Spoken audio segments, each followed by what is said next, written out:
कौन सा चैप्टर पढ़ रहे थे बच्चों हम लोग? अभी भी वही चल रहा है। इस चैप्टर के लिए हमें एक नोबेल प्राइज मिलना चाहिए अभी, क्योंकि एक्चुअली 4 दिन के चैप्टर को हम लोग 20 दिन से चला रहे हैं। 10 दिन तो लिया ही नहीं पिछले।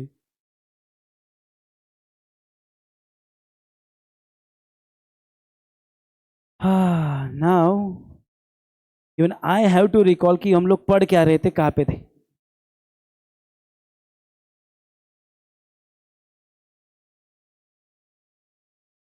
कौन बताएगा मुझे आखिरी वाला डेरिवेशन कौन सा देखा था बच्चों हम लोगों ने? ये पैरेलल का तो हो गया था, नाइस, राइट। ये पढ़ा था हम लोगों ने कर्व का। यस, कर्व का पढ़ा था, मुझे याद है। अच्छा, लिखे ये सामने, मतलब तुम में से कुछ बच्चे हो सकता है की मुझे हे बोले सर नव्हतं नव्हतं नव्हतं, पण प्रूफच आहे त्याच्यामुळे काय आता जास्त काही बोलता येणार नाही तुम्हाला। यही था बच्चों हमने लिया हुआ। फिर इसके बाद हमने क्या पढ़ा था? अच्छा, ये इतनी सारी चीजें पढ़ा के रखी, ये फॉर्मूलों को लर्न कर रहे हो ना, पक्का ना? और रिंग के लिए हम लोगों ने कर्व से हम लोगों ने रिंग का बना लिया था, राइट। उसके बाद ये एकदम ताबड़तोड़ खतरनाक वाला डेरिवेशन था, लेकिन हमने इसको भी पढ़ लिया था, याद है तुमको? और इसके मैंने आपको शायद 2 अलग अलग डायग्राम या 2 अलग अलग ये दिखा के मैंने अलग अलग इसमें इसको करके दिखाया था आपको, लुक, बरोबर। और इसका मैथमेटिकल कैलकुलेशन भी हमने किया था। मैं तुमको ये भी बोला था कि ये कैलकुलेशन वाइज थोड़ा डेंजर है दिखने में, ठीक है। ये सारे फॉर्मूले, सारी चीजें होप तुमको याद है।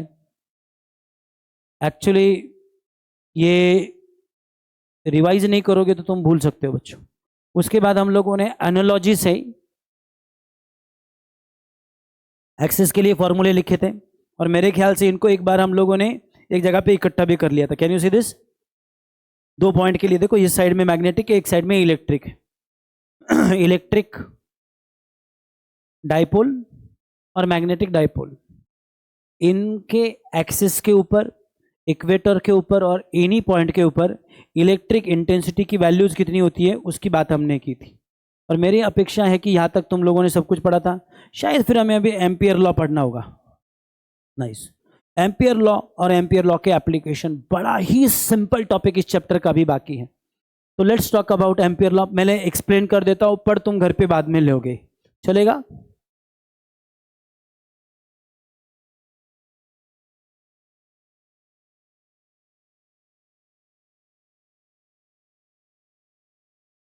देखो बच्चों, एम्पियर लॉ पढ़ने के पहले हम बायोट और सेवर्ट लॉ को एक बार खाली याद कर लेते हैं, और उससे भी थोड़ा और पीछे चले जाते हैं।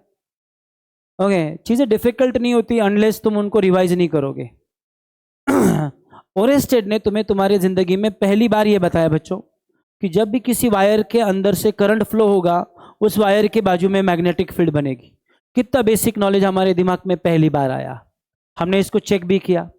उसके पहले हम लोग बस इतना जानते थे कि सपोज एक मैग्नेटिक नीडल मैंने ली, इस मैग्नेटिक नीडल के बाजू में मैंने दूसरा कोई नीडल या बार मैग्नेट लाया। सपोज नॉर्थ पोल के करीब लेके आया तो वो रिपेल करेगा, साउथ पोल लेके आया तो वो अट्रैक्ट करेगा, और इससे अपनी नीडल जो है वो डिफ्लेक्ट हो जाएगी। बड़ा बेसिक नॉलेज था, अपने दिमाग में ऑब्जर्वेशन से आया था। फिर हमने देखा कि ऐसी कोई मैग्नेटिक नीडल को किसी वायर के नीचे रख दिया जाए। पर्पसली हम लोग नॉर्थ साउथ डायरेक्शन को ही रखेंगे। जैसे वायर से करंट फ्लो होने लगता है, वो नीडल रोटेट होती है। करंट का अमाउंट बढ़ता है तो नीडल का रोटेशन बढ़ता है। करंट का डायरेक्शन बदलता है तो नीडल के रोटेशन का डायरेक्शन बदलता है।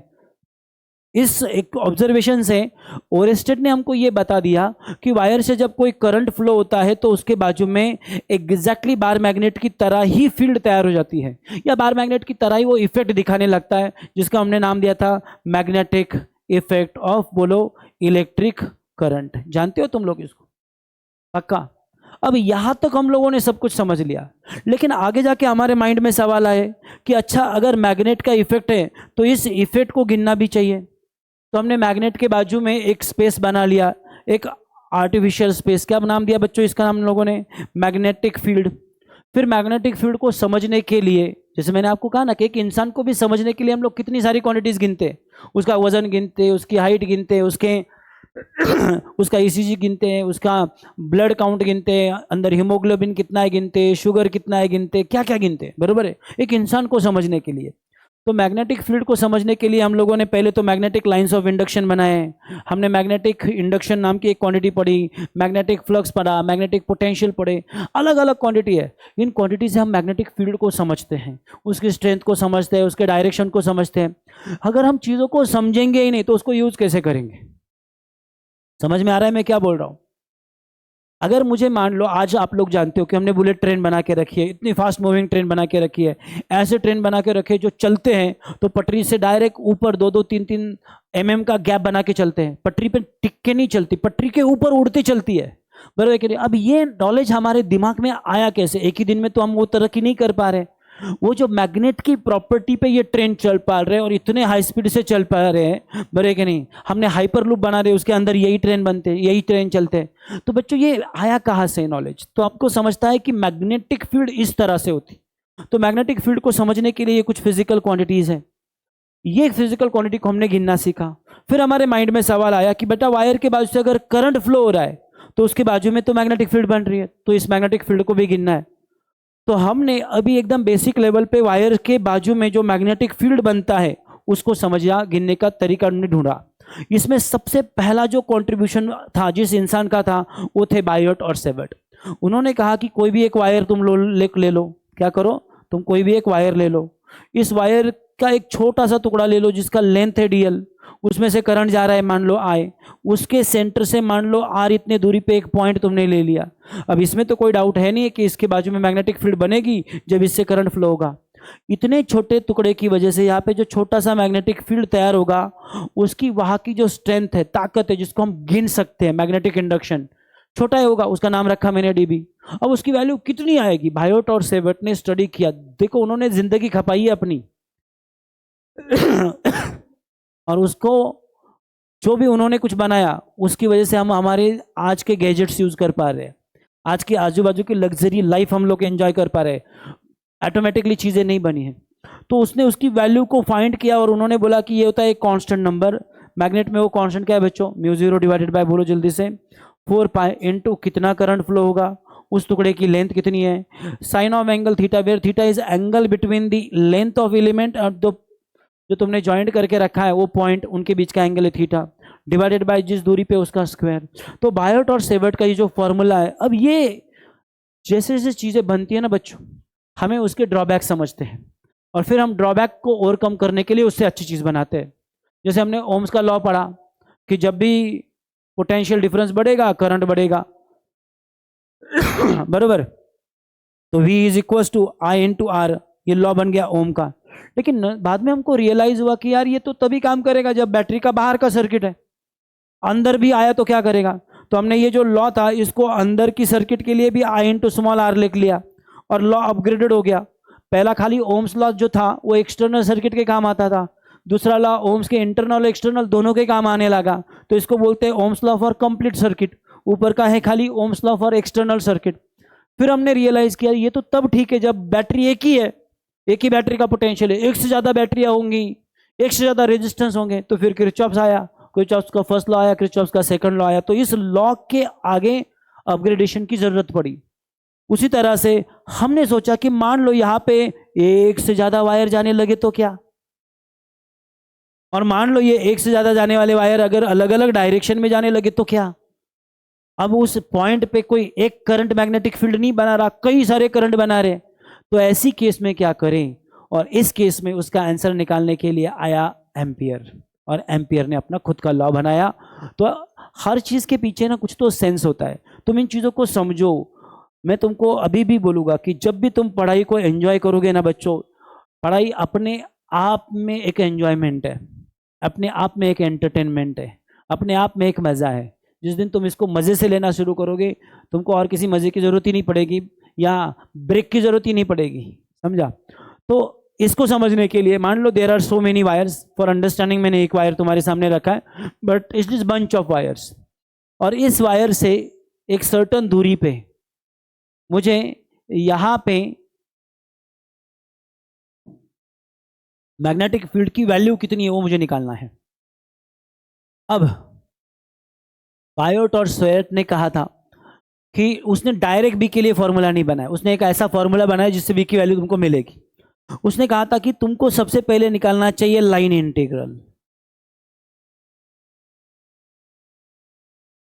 Of B, line integral of magnetic induction B निकालना चाहिए। अब सवाल उठता है what is the meaning of line integral. मान लो कोई ऐसी चीज है जो लेंथ के साथ बदल रही है, तो जो चीज लेंथ के साथ बदलेगी, लेंथ के साथ वो कैसे बदलेगी, कितनी बदलेगी, उसका मुझे टोटल निकालना है। जैसे फॉर एग्जाम्पल इमेजिन करो, मैंने तुम्हारे सामने एक रॉड रख दिया, जस्ट समझने के लिए एक हाइपोथेटिकल एग्जाम्पल बता रहा हूं मैंने, या एक पिन रख दी कुछ इस तरह से। ये जो पिन है बच्चों, इसकी लेंथ तुम यहां से काउंट करना शुरू करो यहां तक, with length, can you see, with length इसका जो मास है वो बदलेगा, यस और नो। इसके पहले वाले 1 mm डिस्टेंस में जितना वजन है, क्या अगले 1 mm डिस्टेंस में उतना ही वजन होगा क्या? अबे होगा कि सेम होगा कि डिफरेंट होगा? डिफरेंट होगा। क्या उसके आगे तुम और 1 mm डिस्टेंस जाओगे तो सेम वजन होगा क्या? क्या उसके आगे 1 mm और जाओगे तो सेम वजन होगा क्या? तो यहां पे लेंथ के साथ मास बदल रहा है, और इसलिए मैं निकाल सकता हूं कि वो जो मास है यहां से निकल के यहां तक का टोटल मास मुझे निकालना है। टोटल मास कितना है जो लेंथ के साथ बदल रहा है, तो मैं बोलूंगा कि इसका लाइन इंटीग्रल निकालो। क्या निकालो? इसका लाइन इंटीग्रल, यानी कि rate of change of mass with respect to length. समझ में आ रहा है मैंने क्या बोला? और फिर सब जो है उसकी टोटल निकालो। तो जो तुम्हारे सामने मैंने सिंबल निकाला है, इस सिंबल का मतलब समझो। इसका मतलब क्या है? Total mass which is changing according to the length. आगे जाके इसको सॉल्व करने की जो मेथड्स होगी वो ये होगा कि कॉमन सेंस से तुम लेंथ और मास के रिलेशन को फाइंड करोगे, क्योंकि यहाँ पे दोनों चीजें वेरिएबल है, मास भी बदल रहा है, लेंथ भी बदल रही है। लेकिन जो सिंबल तुम्हारे सामने लिखा है उसका मतलब ही नहीं समझा, तो फिर सॉल्व करने का सवाल ही नहीं उठता। तो जो मैंने तुम्हारे सामने लिखा है सिंबल, उसका मतलब क्या बताओ तो? Line integral of mass. इसका नाम क्या है? नाम बताओ। Line integral of mass. जे तुमच्या समोर लिहिलेचं नाव सांगा पटकन। लाइन इंटीग्रल ऑफ, बोलो जल्दी से, लाइन इंटीग्रल ऑफ म्हणजे काय कि लेंथ के साथ मास कैसे बदल रहा है उसकी टोटल। ओके, तुम ये कैलकुलेशन करके इसका वैल्यू निकालोगे। ये सिंबल है, देखो सबसे पहले सिंबल डिसाइड होते हैं, फिर सिंबल के मतलब होते हैं अपने आप में। सिंबल का मतलब अपन खुद देते हैं। समझ में आ रहा है मैं क्या बोल रहा हूँ? इसका नाम बॉटल रखने का, ऐसा किसी ने तो डिसाइड किया है। अगर इसका नाम बॉटल नहीं रखा होता, कुछ और रखा होता, तो आज हम उसको वो नाम से पुकारते। तो ये जो सिंबल तुम्हारे सामने रखा है, इसका नाम क्या है? लाइन इंटीग्रल ऑफ मास, यानी कि rate of change of mass with respect to length. Mass के साथ, लेंथ के साथ मास कैसे बदलेगा। ओके, अब जब तुम लाइन इंटीग्रल ले रहे हो तो कॉमन सेंस से ये अलोंग लेंथ चल रहा है, लाइन के साथ चल रहा है। अब यहाँ पे दो हो सकते हैं, या तो ये होगा एक ऐसा लेंथ जिसको स्टार्ट पॉइंट कुछ तो है, से x is equal to a, to end point कुछ तो है बी। तो ऐसे केस में हम लोग ऐसा लिखेंगे, एक्स इज इक्वल टू ए से लेके एक्स इक्वल टू बी तक। या फिर ये हो सकता है कि इसका स्टार्ट पॉइंट और एंड पॉइंट सेम है। तुम लोगों ने लाइन को एक लूप की तरह ले लिया, लूप का शेप मैटर नहीं करता, लेकिन लूप का क्या है, कहाँ से भी स्टार्ट करो आना वहीं पे है वापस, अगर तुमको लूप पूरा करना है तो ऐसी केस में इसको हम लोग ऐसा लिखते हैं। दोनों का फर्क समझा क्या? This is what, this is line integral over a line, this is line integral over a you में से सेगमेंट बोल सकते हो या आर्क बोल सकते हो, जिसको स्टार्ट पॉइंट है एंड पॉइंट है। लेकिन अगर उसका स्टार्ट पॉइंट और एंड पॉइंट है ही नहीं, वो एक लूप है, शुरुआत करना है जहां पे, खत्म करना है वहीं पे, तो ऐसी केस में हम लोग उसको इस सिंबल से लिखते हैं। याद रखोगे दोनों में फर्क क्या है? तो इसको बोलते हैं line integral taken over a close loop. नाम बताओ, इसका पूरा नाम बताओ। Line integral taken over a close loop. ये किसका निकाला मैंने? मास का। So line integral of mass taken over a close loop. क्या इस सिंबल का मतलब? Line integral of mass taken over a close loop. हे कळालं सगळ्यांना? काय डाऊट आहे याच्यामध्ये? म्हणजे मास जे की लेंथ बरोबर बदलतंय, तो त्या टोटल लेंथचं मास किती येईल मग तुमचं? ओके, ये समझा सबको? तो मान लो, इमेजिन करो कि मैंने तुमको एक वायर दे दिया या रॉड दे दिया, ऐसा वायर जिसका थिकनेस है ना सेम नहीं है। असं कन्सिडर करा की एका बाजून सुरू होतं ना, असं ती जाड जाड जाड जाड जाड जाड होत चालली आहे, आणि तुम्ही तिला असं पूर्ण गुंडाळून आणून तिचं एक हे बनवून टाकला। मी तुम्हाला याचं टोटल वजन काढा, टोटल मास किती है? तो टोटल मास उसका जो भी कुछ है इस सिंबल से रिप्रेजेंट करोगे तुम लोग। ओके और बताओगे की लेंथ के साथ मास कैसे बदल you have to find that relation की सर याच्यामध्ये आहे ना समजा याचं वजन 1 ग्राम आहे याचं 2 ग्राम आहे याचं 3 ग्राम आहे याचं 4 ग्राम आहे म्हणजे तुम्हाला कळालं कि इसका वजन एक सर्टन नंबर के मल्टीपल बढ़ रहा है कुछ तो रिलेशन होता है mathematical relation which can be found it's not a very difficult task ये समझा अब जो मैंने बोला है उसको मेरे को एक बार वापस पढ़ के बताओगे सांगा बरं या सिंबलचा अर्थ काय लाइन इंटीग्रल ऑफ मास इसका मतलब क्या line integral of mass taken over a close loop यानी कि ऐसा लूप जिसका स्टार्ट पॉइंट और एंड पॉइंट सेम है लूप का कोई शेप होगा क्या जरूरी नहीं वो क्लोज लूप होना चाहिए फिर वो एक सर्कल हो ट्रायंगल हो रेक्टेंगल हो या कोई भी आड़ा टेढ़ा शेप हो इट रियली डजंट मैटर ठीक है तो मेरा जो अब तक तुमको समझाया मैंने उसके बाद में जो सिंबल लिखूंगा उसका नाम मुझको बताने का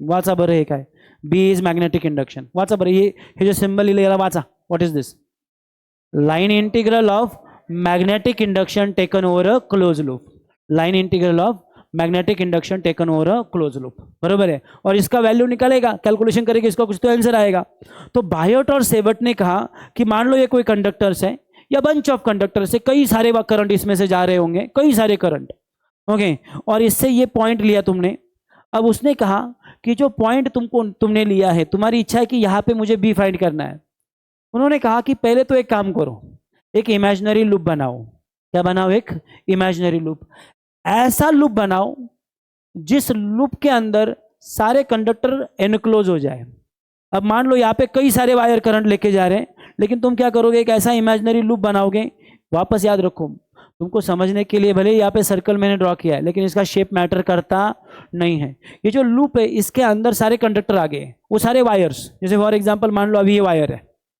ओके इसमें से अंदर से कई सारे वायर जा सकते 3 4 5 अलग अलग कंडक्टर हो सकते हैं मैंने बोला इधर बी का वैल्यू निकालना है मुझे इसके अंदर से जाने वाले करंट की वजह से तुम क्या करोगे जिस पॉइंट का तुम्हें बी निकालना है ना उस पॉइंट से जाने वाला एक लूप ड्रॉ करो इसके बाजू में लूप ऐसा ड्रॉ करो कि जो कंडक्टर है जो करंट कैरी कर रहा है वो सारे के सारे लूप के अंदर आ जाए ये कळालं सगळ्यांना ये जो लूप तुम्हारे सामने ड्रॉ किया इसको बोलते हैं एम्पीरियन लूप क्या बोलते हैं इसको तो what is Amperian loop it is a imaginary loop ये कोई वायर बियर नहीं है इमेजिनरी लूप बनाया तुम लोगों ने हाथों से इमेजिनरी लूप जैसे गॉसियन सरफेस बनाते थे आप इमेजिनरी सरफेस था वैसे ये इमेजिनरी लूप है imaginary loop such that it enclose all the conductor with in सारे कंडक्टर जितने भी करंट कैरिंग कंडक्टर सारे उसके अंदर आ जाते हैं और मुझे मान लो इस पॉइंट का बी निकालना है तो गॉसियन ने एम्पियर ने क्या बोला कि the line integral of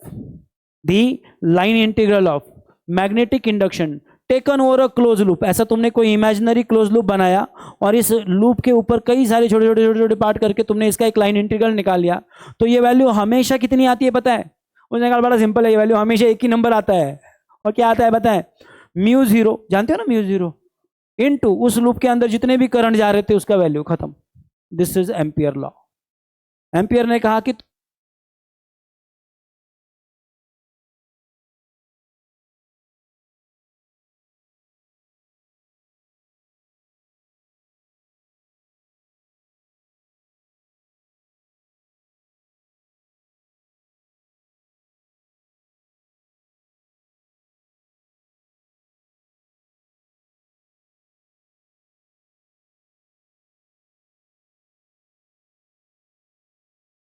recording चालू है हाँ ये रिकॉर्ड किया हुआ वीडियो डालने का काम तुम्हारा है लेकिन इसको डाल देना बाद में तुमको जरूरत पड़ेगी इसकी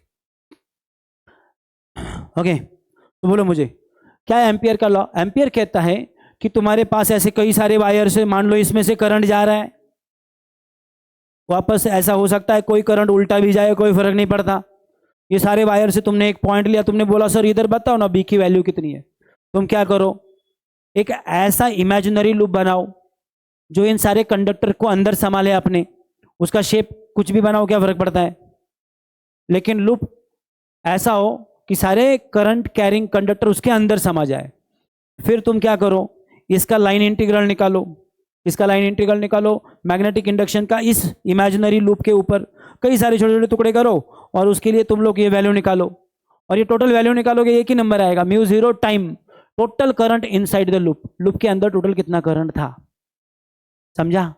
कोई डाउट है इसके अंदर? अच्छा, इसमें एक चीज समझो, तुमने ऊपर वाले करंट को अगर पॉजिटिव लिया तो नीचे वाला निगेटिव लेना पड़ेगा, नहीं तो टोटल करता ना खाली एडिशन नहीं करोगे, एक साइड का पॉजिटिव तो दूसरी साइड का निगेटिव लेना पड़ेगा, तो याद रखोगे। So what is ampere law? Let me read the statement for you, it may be somewhere here. ये तुम्हारा लॉ है,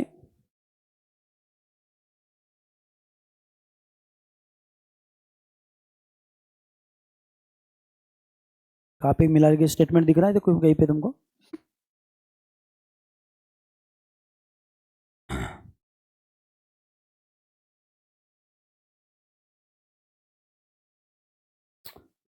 देख लेना कहीं पे, लेकिन बड़ा सिंपल है वो statement. The line integral of magnetic induction, statement बता रहा हूं, the line integral of magnetic induction taken over a close loop is equal to the integral multiple of the integral multiple of, नहीं sorry, it's mu zero time current enclose within the loop, it is mu zero time current close enclosed within the loop. Okay, so the line integral of magnetic induction taken over a closed loop is mu zero time current closed within the loop. Okay, याद रखोगे। अब application of Ampere's law, कुछ सीखेंगे तो naturally उसका उपयोग भी तो करेंगे ना भाई, बरोबर है कि नहीं? तो सबसे पहले हम लोग पढ़ेंगे इसको। देखो यहाँ पे यही डायग्राम वापस एक बार ड्रॉ किया है समझने के लिए, मैं यहाँ पे आपको दिखा रहा हूँ, दिख रहा है बच्चों? Can you see this? इस केस में गौर से देखना, ये दिख रहा है I2, I1, I3 और I4, 4 करंट ले लिए, इसमें से I4 बाहर है, जो करंट बाहर है उसको काउंट नहीं करते, हमेशा वही करंट काउंट होंगे जो लूप के अंदर होंगे, तो I4 हमारे लिए काउंट ही नहीं होगा। करंट में यहां पे आप देख सकते हो क्रॉस करके बार किया हुआ है, डॉट करके सर्कल किया है, कौन मुझे इसका मतलब समझेगा? इसका मतलब क्या है बच्चों? आउट, डॉट आउट, ऐसा याद रखने को बोला है ना मैंने तुमको, डॉट का मतलब आउट और क्रॉस का मतलब क्या होगा फिर? इनवर्ड। तो ये जो है ये प्लेन में बनाई गई डायग्राम है, जहां पे डॉट दिख रहा है ये कौन से करंट है बच्चों? ये आउटवर्ड आने वाले करंट है, और जो क्रॉस है वो क्या है तुम्हारा? इनवर्ड है। आप किसी के एक को पॉजिटिव किसी एक को नेगेटिव ले सकते हो, जनरली आउट को पॉजिटिव और इनको हम लोग नेगेटिव की तरह कंसिडर करते हैं, बराबर है? ये तुम्हारा पॉजिटिव है, ये तुम्हारा नेगेटिव है, तो टोटल करंट जो तुम्हारा आई है वो क्या होगा बताओ तो मुझे? I1 plus I2 minus I3 must be return somewhere, कहीं पे लिखा होना चाहिए, लिखा है नीचे पीछे कहीं पे? किधर लिखा है? और नीचे किधर है? अच्छा ये देखो यहाँ पे लिखा है, can you see this? Okay, और हमारा जो लॉ है वो क्या कहता है? The line integral of magnetic induction, मैं यहाँ पे लिखता हूँ या अगले पेज पे लिखो, बोलो क्या है हमारा law? The line integral of magnetic induction taken over a close loop is equals to mu zero time current within the loop. Okay, और ये कौन सा इंटीग्रल है बच्चों? लाइन इंटीग्रल है, यहाँ तक ठीक है? ठीक है, अब थोड़ा मैथ्स यूज करने की जरूरत है, ध्यान देना, छोटी चीज है, गड़बड़ मत करना। म्यू जीरो स्केलर क्वांटिटी की वेक्टर क्वांटिटी, जल्दी बताना। म्यू जीरो नंबर है, करंट को डायरेक्शन होती है कि नहीं होता है? डायरेक्शन होता है, लेकिन फिर भी वो कौन सी क्वांटिटी है? तो आपका ये जो राइट हैंड साइड है ये कौन सी क्वांटिटी है? स्केलर। मैग्नेटिक इंडक्शन स्केलर है कि वेक्टर है? वेक्टर। लाइन इंटीग्रल में तुम जब लूप पे चलोगे तो इसको डायरेक्शन होगा कि नहीं होगा? तो दिस इज ऑल्सो। तो क्या कभी मैथमेटिक्स में ऐसा हो सकता है इक्वेशन के एक साइड में वेक्टर है और दूसरे साइड में स्केलर है? अरे होगा क्या? तो एक साइड में वेक्टर है दूसरी साइड में स्केलर है, ये कैसे मैनेज करोगे? ये ऐसा मैनेज करोगे, ए बार है यहाँ पे बी बार है, और आंसर अगर एक नंबर आता है बीच में डॉट करो और इनको वेक्टर फॉर्म में लिखो, तो यहाँ पे तुम्हारी इच्छा हो या ना हो तुम्हें झक मार के ऐसा करना ही पड़ेगा। समझ में आ रहा है? और करने के पीछे सेंस है, असंच काहीतरी टाइमपास म्हणून नहीं केलेला। और मैं यही बोल रहा हूँ तुमको 50 बार कि हर चीज के पीछे का रीजन समझो, गलतियां नहीं करोगे। अंडरस्टूड? तो ये तुम्हारा एग्जैक्ट और एक्सट्रीम एक्यूरेसी लेवल का क्या हो गया बच्चों? Biot Savart, sorry, ampere law. Ampere law is nothing but the upgraded version of Biot Savart law. ये समझा? अगली स्टेप में कोई बच्चा चाहे तो इसको सॉल्व भी कर सकता है। कौन बताएगा मुझे इसका formula? B into D L into cos of angle theta. Theta किसके बीच का एंगल है बेटा? Angle between B and D L. Magnetic induction B और डी एल इनके बीच का एंगल है। तो ये जैसे डायग्राम बदलेगा वैसे सिचुएशन टू सिचुएशन बदलेगा। Is equal to mu zero. और अभी हमने जो डायग्राम देखी थी उसमें हमने क्या किया था? हमने 3 करंट लिए थे, 4 लिए थे इनफैक्ट। I4 बाहर था, या I1 था, या I2 था, या I3 था। कैसे लिए थे हम लोगों ने? इसको सर्कल और डॉट किया था, इसको क्रॉस किया था। क्रॉस का मतलब क्या था बच्चों? कौन बताएगा मुझे क्रॉस का मतलब क्या था? कि करंट यहाँ पे नीचे जा रहा है। डॉट का मतलब क्या था बच्चों? करंट यहाँ पे ऊपर जा रहा है। तो मैंने आउटवर्ड आने वाले करंट को पॉजिटिव, तो इनवर्ड वाले को क्या लिया था? नेगेटिव। तो I क्या बन गया मेरे लिए? I1 plus I2 minus I3। तो do you have any problem? ये एक पर्टिकुलर एग्जाम्पल है, तुम्हारा लॉ ऊपर ही है, नीचे वाला एक पर्टिकुलर एग्जाम्पल दिया है जस्ट समझने के लिए। एम्पियर लॉ सबको क्लियर है? अभी कोई दिक्कत नहीं है? थियरी पार्ट वहां पे काफी सारा एक्सप्लेनेशन के साथ लिखा हुआ है। I will insist all of you just to read that part. उसको पढ़ने के लिए मैं आप सबको इंसिस्ट करूंगा, कहूंगा कि थोड़ा सा उसको पढ़ लेना। मेरे ख्याल से एक आधा एप्लीकेशन होगा, let's go through that application.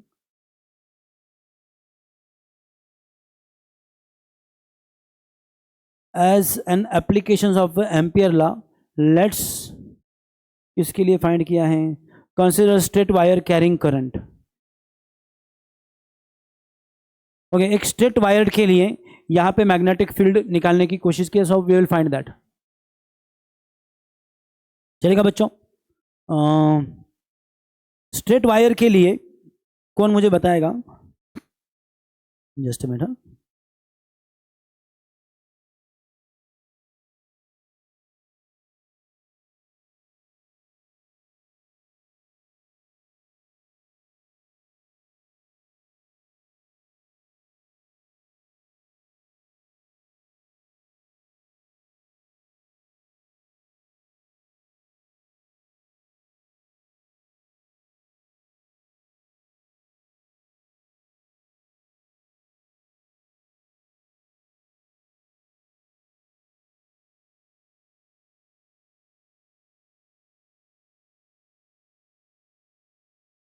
चलो,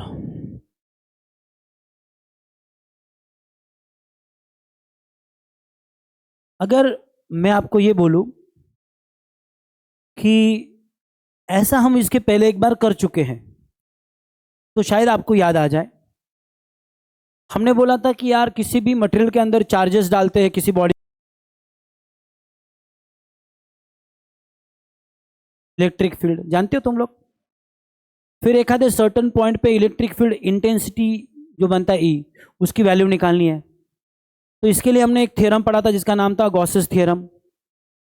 फिर हम लोगों ने गॉसेस थ्योरम से ये आंसर कैसे निकालते हैं वो पढ़ा था, याद करो। स्टेप्स भी लिखे थे, steps to find electric intensity using Gauss's theorem. क्या करते थे याद करो? पहले गॉसेस थ्योरम बताओ क्या था। गॉसेस थ्योरम बोलता था कि द टोटल फ्लक्स, याद है ना, is equal to total charge divided by जिस मीडिया में रखे उसकी प्रिमिटिविटी। करेक्ट? ये तुम निकालते थे अकॉर्डिंग टू गॉसेस थ्योरम। फिर दूसरा टोटल फ्लक्स का फॉर्मूला था, क्या था बच्चों? इंटीग्रेशन, बोलो, ई बार डॉट डी एस बार। और हम क्या करते थे बच्चों? हम इससे भी वैल्यू निकालते थे, इससे भी वैल्यू निकालते थे, दोनों को इक्वेट करते थे, और इक्वेट करके हमको ई का वैल्यू मिलता था। और ऐसे हमने कितने प्रॉब्लम सॉल्व किए थे? हमने निकाला था सबसे पहले फॉर अ सॉलिड स्फीयर, फिर फॉर अ सॉलिड सिलेंडर, फिर फॉर अ प्लेन शीट, ये तीनों के लिए निकाला था। चौथा फॉर एनी शेप हमारे बुक में नहीं है, लेकिन फॉर्मूला मैंने बताया था। और वो 3 या इनफैक्ट 4, चौथा अगर तुम लेते तो चारों का प्रूफ करने का मेथड सेम है। हम क्या करते? Step 1, find electric intensity using Gauss's theorem, which is very simple, total charge divided by primitivity of the material. Usually vacuum लेते थे, राइट? दूसरा यूजिंग डेफिनेशन, और दोनों से निकालने के बाद हम लोग क्या करते थे? इक्वेट करते थे, आंसर आता था। अब एम्पियर लॉ एग्जैक्टली वही काम कर रहा है जो गॉसेस कर रहा है। गॉसेस थ्योरम ई की वैल्यू ढूंढता था, एम्पियर लॉ बी की ढूंढता है। वो इलेक्ट्रिक इंटेंसिटी ढूंढता था, ये मैग्नेटिक इंडक्शन ढूंढता है। वो जैसा था वैसे ही ये सेम टू सेम है, उसके भी एप्लीकेशन है, इसके भी एप्लीकेशन है। तो अब हम शुरुआत करते हैं इसके पहले वाले एप्लीकेशन से। क्वेश्चन इस पे ऊपर एग्जाम में ऐसा आएगा कि using Ampere law derive an expression for magnetic induction at a distance से R from a straight wire carrying current से आई। अब आप बोलोगे सर ये डेरिवेशन तो हम कर चुके हैं, लेकिन हम उसको बायोट और सेवट लॉ से कर चुके हैं। फॉर्मूला बताते हो मेरे को, याद कर सुनना है तुम लोगों से। Mu 0 I divided by 2 pi R, यही है बच्चों formula. Now we are going to derive the same relation but now using Ampere law. अब जब ये एग्जाम में आएगा क्वेश्चन, तब तुम्हारा दिमाग ठिकाने पे रहना चाहिए। उन्होंने अगर ये क्वेश्चन पूछा derive an expression for magnetic induction at a distance R from a straight conductor using Biot Savart law, तो तुम्हें वैसे सॉल्व करना पड़ेगा। ये डेरिवेशन ऐसा करोगे तो तुमको मिलेगा बाबा जी का ठुल्लू। एम्पियर लॉ बोला तो एम्पियर लॉ से करो, बायोट सेवर्ट बोला तो बायोट सेवर्ट से करो, और कुछ भी नहीं बोला तो जैसे जमेगा वैसे करो। जमेगा? चालणार? हम चला, नीट लक्ष दिलं ना, ज्याला हे डेरिवेशन कळालं पुढचे 2-3 कळतील, कारण हे सगळे पॅरलल आहेत, सारखेच आहेत। सगळ्यात पहिलं मी काढणार याची व्हॅल्यू यूजिंग बायोट और सेवर्ट लॉ, फिर मैं निकालूंगा यूजिंग सिंपल मैथमेटिक्स। चलेगा? तो मेरा सवाल तुम लोगों से ये है, जिस पॉइंट पे मुझे वैल्यू निकालनी है बी की, उसके लिए क्या करते हैं? याद करो, गॉसेस में क्या करते थे? जिस पॉइंट पे ई का वैल्यू निकालना था, उस पॉइंट से जाने वाला इमेजिनरी सरफेस अपन बनाया करते थे, जिस सरफेस का नाम था गॉसियन सरफेस। यहाँ पे एक लूप बनाना पड़ेगा जिसका नाम है ampere law, ampere loop, imaginary loop. Loop कैसे बनाने का बच्चों? कैसे बना? ऐसा बनू? कैसे बनाने का लूप? कन्वीनियंट हो अपने लिए, पहली बात, और दूसरा ऐसा बनाने का जो कंडक्टर को एनक्लोज कर ले। तो मैं जो लूप है उसको एक सर्कुलर शेप में ले रहा हूं, जिसकी रेडियस मैंने ले ली वो डिस्टेंस जिस डिस्टेंस पे तुमको बी फाइंड करना है, और सर्कुलर लूप बना दिया। किसी को डाउट है इसमें? According to Biot and Savart भैया, अगर मैं इसका लाइन इंटीग्रल निकालूंगा B bar dot D L bar का, तो ये वैल्यू आना चाहिए म्यू 0 इंटू इस लूप के अंदर जितना भी करंट है, और करंट हमने ये आई लिया है। Equation number 1 finish. बायोट और सेवर्ट ने कहा कि इस जगह पे ना तुम अगर लाइन इंटीग्रल निकालोगे ना मैग्नेटिक इंडक्शन का विथ रिस्पेक्ट टू लेंथ, तो वैल्यू इतना ही आएगा। ये कहां से आया? According two ampere law. Biot Savart ने अकॉर्डिंग टू एम्पियर लॉ। चलेगा? कोई डाउट है इसमें? अब मैं दूसरा निकालता हूं using the definition also. Line integral of B bar dot D L bar is equal to, मेरे पास डॉट प्रोडक्ट का फॉर्मूला है, क्या तुम्हारे पास है? बोलो क्या फॉर्मूला है? B into D L into cos angle theta. अब तुम में से अच्छा बच्चा मुझे डी एल और बी के बीच का एंगल बताएगा। ये तुम्हारी वायर है, थोड़ी देर के लिए इमेजिन करो, करंट ऐसा गोल गोल ऊपर जा रहा है, मेरे को इस पॉइंट पे समझने के लिए लेता हूँ, इस पॉइंट पे मुझको बी की वैल्यू निकालनी है। ठीक है बच्चों? ये तुम्हारा स्ट्रेट वायर है, मुझे बोला यहाँ पे बी की वैल्यू निकालो। मैंने ऐसा इमेजिनरी लूप ड्रॉ कर लिया सर्कुलर शेप का, जिसकी रेडियस एग्जैक्टली उतने डिस्टेंस कितनी है जितने पे मुझे वो वैल्यू निकालनी है। बी का डायरेक्शन बोलो, according to right hand thumb rule B का डायरेक्शन लेते हैं ना। If this is the direction of current, this is direction of B, तो यहाँ पे जो बी का डायरेक्शन है वो परपेंडिकुलर तुम्हारी ओर है, और वो सर्कल को तुम जिधर भी लोगे उधर परपेंडिकुलर आएगा। ऊपर से देखोगे, मान लो ये तुम्हारा वायर है, करंट ला रहा है, ये तुम्हारा लूप है इमेजिनरी लूप, तो तुम्हारा बी का डायरेक्शन हर जगह पे ऐसा है, this is direction of B. ये समझा ना मैंने कौन सा डायग्राम ड्रॉ किया? श्योर ना? तो यहाँ पे बी किधर है? परपेंडिकुलर। अब मुझे डीएल का डायरेक्शन बताओ, तुम जो लूप ले रहे हो उस लूप की लेंथ का डायरेक्शन। अब तुमने डीएल यानी कि इस लूप का यहाँ का एक छोटा सा टुकड़ा ले लिया, तुम जिधर जा रहे हो उसी साइड का डायरेक्शन, तो डीएल भी उधर, बी भी उधर। What is the angle between DL and B then? एक ही डायरेक्शन में जा रहे दोनों, 0। क्या एंगल उनके बीच का? So here theta, that is angle between B and DL is 0. Therefore, cos theta, that is cos 0 is equals to 1. चलेगा बच्चों? And therefore ये जो तुम्हारा वैल्यू है, कौन सा value? Integration B bar dot D L bar will be simply equals to integration B into D L. चलेगा? किसी को यहाँ तक तकलीफ है? This is further equals to. अब तुम बी के बारे में क्या, सॉरी इंटीग्रेशन के बारे में आगे क्या जानते हो? This is further equals to how to find integration. Integration के बारे में तुम जानते क्या हो? कांस्टेंट को बाहर निकालने का, पहली चीज। दो या दो से ज्यादा, एक या एक से ज्यादा वेरिएबल है तो एक ही में कन्वर्ट करने का। अब मुझे बताओ बी के बारे में तुम जो भी जानते हो अकॉर्डिंग टू बायोट-सेवर्ट लॉ या किसी भी लॉ के हिसाब से, तुम बाहर जाते हो तो बी घटता है, करीब आते हो तो बी, लेकिन तुमने डिसाइड किया सर मैं इससे सपोज 10 सेंटीमीटर पे ही रहूंगा, ऐसा गोल गोल गोल गोल घूमूंगा। तुम जब तक इससे डिस्टेंस नहीं बदलते बी बदलेगा क्या? तो बी वेरिएबल है कि कांस्टेंट है इस केस में? इस लूप पे तुम कहां पे भी जाओ, क्या तुम्हारा डिस्टेंस बदल रहा है? अब ये सर्कुलर लूप लिया है ना, क्या डिस्टेंस बदल रहा है ना? तो क्या बी की वैल्यू कांस्टेंट है? हाँ, तो बी को बोलो आ जाओ बाहर। अंदर कौन बचा? Integration B D L on a close loop. ये क्लोज लूप भी बनाओ, इसके ऊपर गलती मत करना। Now what is the meaning of integration? बोला ना इंटीग्रेशन म्हणजे काय? Total. What is the meaning of DL? ये जो तुमने वायर लेके रखा है, तुमको लूप ऐसा दिखाओ रहा हूं मैं समझने के लिए, खाली इसका छोटा सा टुकड़ा था डीएल, बरोबर करें? ऐसे कई सारे तुमने डीएल लिए और सब की बेरीज, तो क्या आएगा मेरे प्यारे बच्चों आंसर? सबका तुमने इंटीग्रेशन किया, ये सारे छोटे छोटे छोटे छोटे कई सारे छोटे छोटे टुकड़े किए तुमने पूरे लूप के ऊपर, कई छोटे टुकड़े, और फिर सबका सम किया, तो ये कितना आएगा? सरकमफरेंस। अगर रेडियस आर है तो सरकमफरेंस कितना हो जाएगा? 2 pi R. So 2 pi R, equation number 2। चलेगा? इक्वेशन 1 में तुम लोगों ने ये वैल्यू निकाला क्या?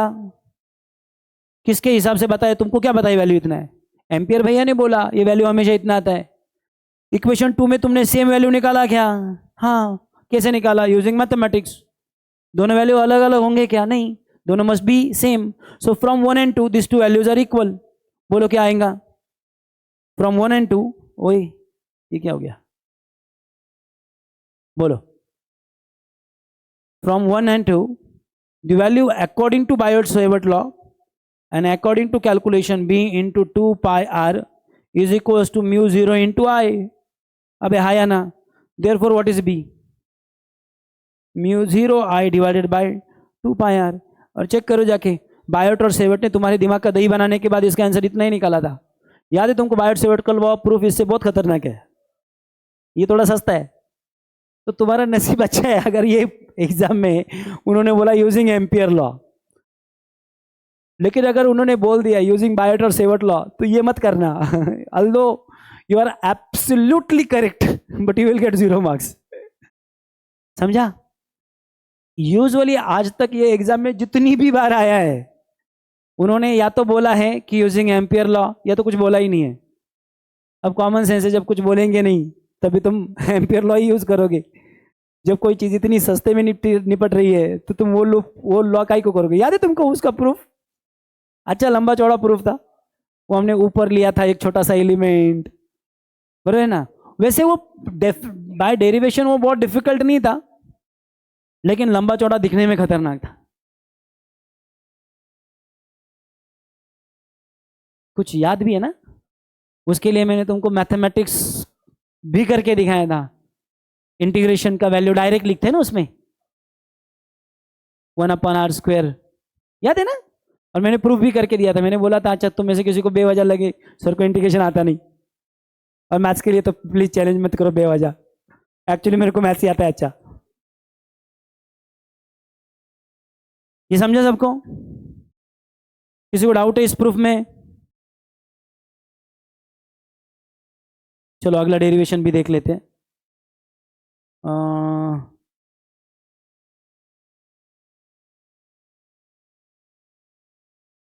In this way they complete this entire proof. Diagram नीचे देखे रखी है।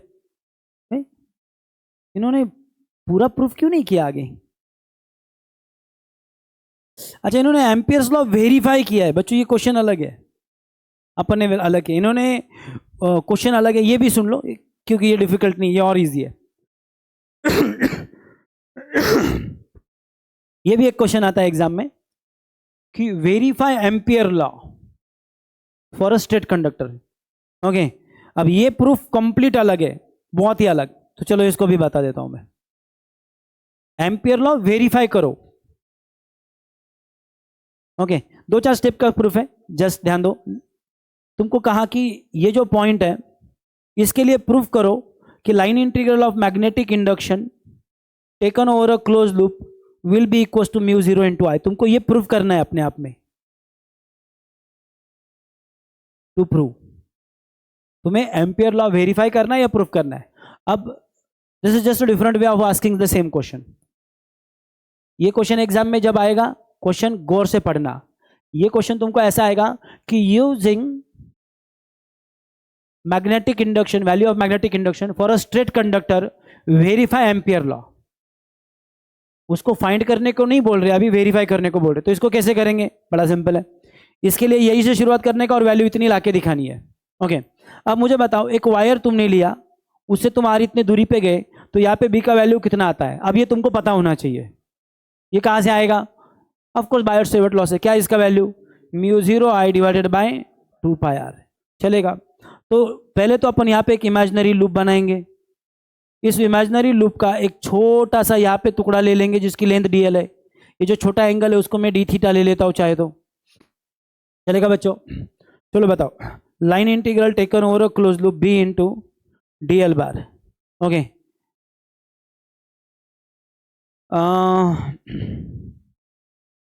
क्या करोगे यहाँ पे,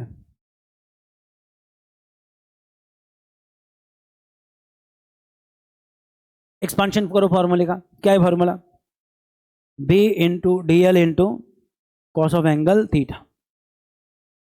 ठीक है, फिर उसके बाद मुझे बताओ what is cos theta. Same thing, theta is 0, तो कॉस 0 इज 1।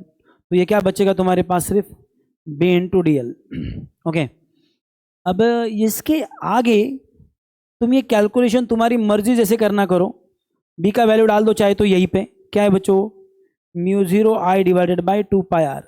इन्होंने इसको बेवजह एल में कन्वर्ट, डी थीटा में कन्वर्ट किया है, लेकिन नहीं भी करते तो फिर भी चलता। मतलब प्रूफ तुम्हारी मर्जी, तुम करो ना करो फर्क नहीं पड़ता, लेकिन तुम्हें करना है तो कर सकते हो। कौन मुझे बताएगा ये एंगल थीटा, ये डीएल और ये आर, इनके बीच का रिलेशन। ये जो कैलकुलेशन इन्होंने किए, आई डोंट नो क्यों किए। टेक्निकली स्पीकिंग यहाँ पे तुम सीधा सीधा mu 0 I upon 2 pi R constant बाहर निकाल सकते हो। मैं तुमको दिखा देता हूँ खाली। ओके, लेकिन अपन कोशिश करेंगे उन्होंने जैसे किए वैसे करने की। उसके पीछे का रीज़न ये है कि ये तुमको समझा सबको समझेगा, इसकी क्या गारंटी है। देखो, इसको एक्चुअल में तुमने ऐसा किया होता, जो कांस्टेंट है बाहर निकालो। क्या म्यू 0 कांस्टेंट है, हाँ। आई कांस्टेंट है, हाँ। 2 कांस्टेंट है, हाँ। पाई कांस्टेंट है, हाँ। तुमने सर्कुलर लूप लेके रखा है, आर कांस्टेंट है, हाँ। बचा कौन अंदर, डीएल। अब बताओ मुझे क्या आएगा डीएल का वैल्यू। डीएल का इंटीग्रेशन, इंटीग्रेशन का मतलब समझते हैं ना, ऐसे छोटे छोटे सब टुकड़ों का एडिशन। तो सारे छोटे छोटे डीएल का sum, that will be circumference 2 pi R. बरोबर बच्चों, 2 pi R cancel, that is equals to mu 0 into I, hence Ampere law is verified. ये हो गया एक तरीका, लेकिन इन शानों ने कुछ अलग करके रखा है। अब वो जरा समझने की कोशिश करते, जरा इधर ध्यान दो 1 मिनट के लिए। ये तुम्हारा छोटा सा टुकड़ा है डीएल, ये छोटा एंगल है डी थीटा, और ये तुम्हारा आर है। कौन मुझे बताएगा इनके बीच का relation. S is equal to R into theta वाला जो फॉर्मूला है वो, तो D L is equal to बोलो आर इंटू डी थीटा। ये समझा। इन्होंने कुछ नहीं किया, अगली स्टेप में डीएल का वैल्यू डाला। बोलो क्या आएगा अगली स्टेप में इसका वैल्यू, ऊपर mu 0 I divided by 2 pi R, और क्या है इसका value, R into D theta. ये समझा सबको। नाउ कहना है cancel R from numerator and denominator. आगे बोलो, म्यू 0 बाहर, आई बाहर, 2 और पाई बाहर, अंदर कौन बचा, डी थीटा। चलेगा। कौन मुझे बताएगा डी थीटा की टोटल कितनी होगी। D theta is this small angle, और ऐसे तुमने कई छोटे छोटे छोटे छोटे छोटे छोटे एंगल किए और फिर सबकी सम कर डाली। तो क्या मिलेगा, कई छोटे छोटे एंगल किए और सबकी सम की टोटल, तो कितना आएगा, total solid angle, sorry total plane angle, twice pi. Correct. और twice pi cancel, what is your answer, mu 0 into I. अब तुमको जो मेथड से करना वो मेथड से करो, मुझे इसमें कोई दिक्कत नहीं है। लेकिन कभी कभी क्या है, वो बुक हे आपल्याला होतं ना कधी कधी आपण एकदम फालतूसा काहीतरी वेगळाच विचार करतो, तसं होतं। मैं कहूँगा आपको कि just follow this one because this is given in your book. Okay, मुझे उनके एक्स्ट्रा सोच पे डाउट है। चलेगा? तो हमारे बुक में जो डेरिवेशन था, मैंने एक्चुअली पढ़ा नहीं उसको, मुझे लगा एम्पियर लॉ, क्योंकि क्वेश्चन ये एग्जाम में बहुत बार आ चुका है।